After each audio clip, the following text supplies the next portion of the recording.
हरिओम दोस्तों, सुप्रभात। आज के इस वीडियो में बताया जाएगा आप सभी को कि ओम का सही उच्चारण कैसे किया जाए। दोस्तों, हम सभी ओम का उच्चारण रोज़ करते हैं, लेकिन हम में से बहुत कम लोगों को ये पता है कि ओम का सही उच्चारण कैसे किया जाना चाहिए। तो आज हम इस वीडियो में जानेंगे कि किस तरह से ओम का उच्चारण किया जाए। आप सभी को पता होगा कि ओम में 3 शब्द निहित होते हैं, अ, ओ एंड म।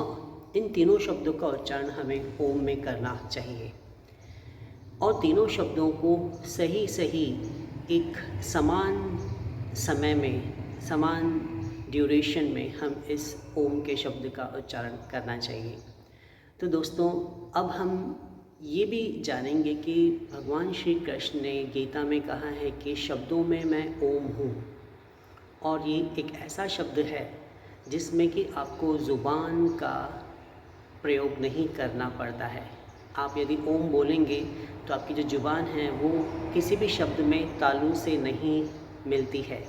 तो जिसके पास ज़ुबान नहीं है, इस शब्द की सबसे बड़ी ख़ास बात यही है कि वो इंसान भी ओम शब्द का उच्चारण कर सकता है। तो अब हम ये जानेंगे कि ओम किस तरह से उच्चारण किया जाना चाहिए। आप सभी एक बार बहुत ही ध्यान से सुनेंगे इसे, उसके बाद में हम सभी एक बार ओम का उच्चारण एक साथ करेंगे।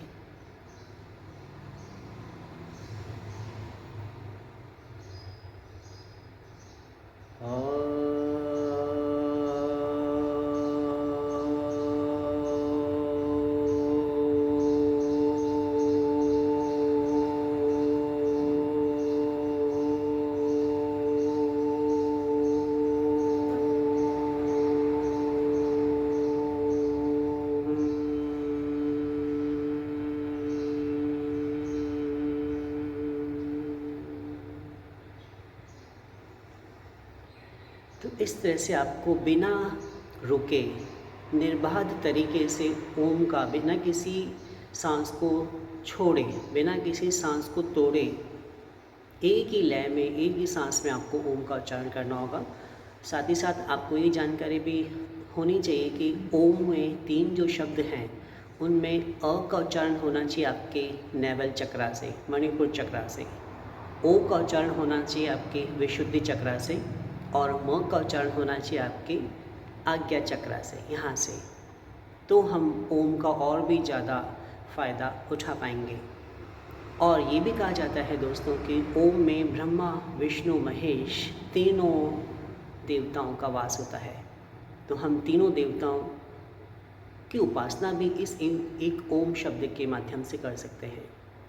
तो आप इसी तरह से, और ड्यूरेशन का जहाँ तक सवाल है, तो पहले आप 5-5 सेकंड तीनों शब्दों को दीजिए, फिर 7 सेकंड, फिर 10 सेकंड, 15 सेकंड। मैक्सिमम हम इन तीनों शब्दों का उच्चारण 45 सेकंड में करेंगे तो हम हमारे फेफड़ों को पाएंगे कि हमारे फेफड़ों की क्षमता बढ़ चुकी है, ज़्यादा से ज़्यादा इनटेक ऑक्सीजन का होगा।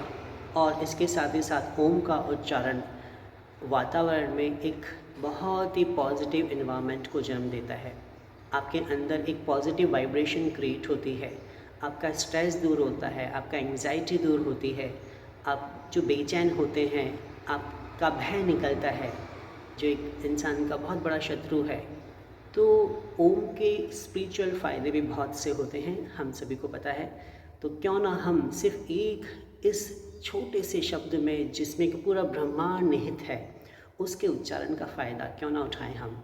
और दोस्तों, जहाँ तक समय की बात है, वहाँ ये बताना बहुत ज़रूरी है कि यदि आप अर्ली मॉर्निंग ब्रह्म मुहूर्त में ओम का उच्चारण करते हैं तो आपको इसके अनगिनत फ़ायदे होंगे।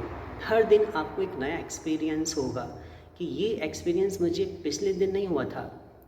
तो ये इस ओम की बहुत, इस शब्द की, इस दिव्य शब्द की बहुत बड़ी खासियत है कि हर दिन एक नया एक्सपीरियंस हमें होता है और चेहरे पर तेज आभा और नेचुरल चमक जरूर आती है। तो लेकिन हमें इन बाहरी फ़ायदों से ज़्यादा आंतरिक फ़ायदों पर ध्यान देना है, आंतरिक फ़ायदों को महसूस करना है और एक पॉजिटिव विचार के साथ में ओम का उच्चारण करना है। तो आप पाएंगे दोस्तों कि ऐसा कोई भी रोग नहीं है जो इस ओम के शब्द से दूर ना हो। प्लस असीम शांति का जो भंडार है इस ओम में है। तो एक बार दोस्तों वापस हम एक साथ ओम का उच्चारण करेंगे। आप सभी मेरे साथ कमर को सीधा करके बैठ जाइए।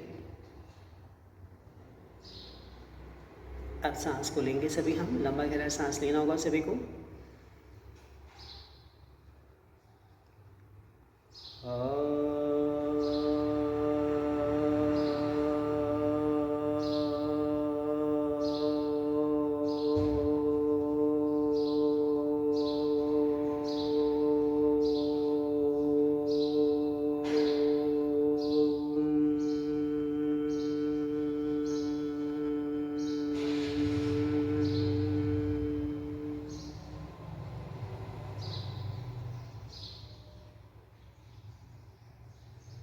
तो दोस्तों इसी के साथ आज का हमारा ये ओम का अभ्यास समाप्त होता है। तब तक आप इसका अभ्यास करते रहिए और नेक्स्ट वीडियो में हम बहुत जल्दी मिलेंगे एक अच्छी और रोचक जानकारी के साथ में। धन्यवाद। हरि ओम।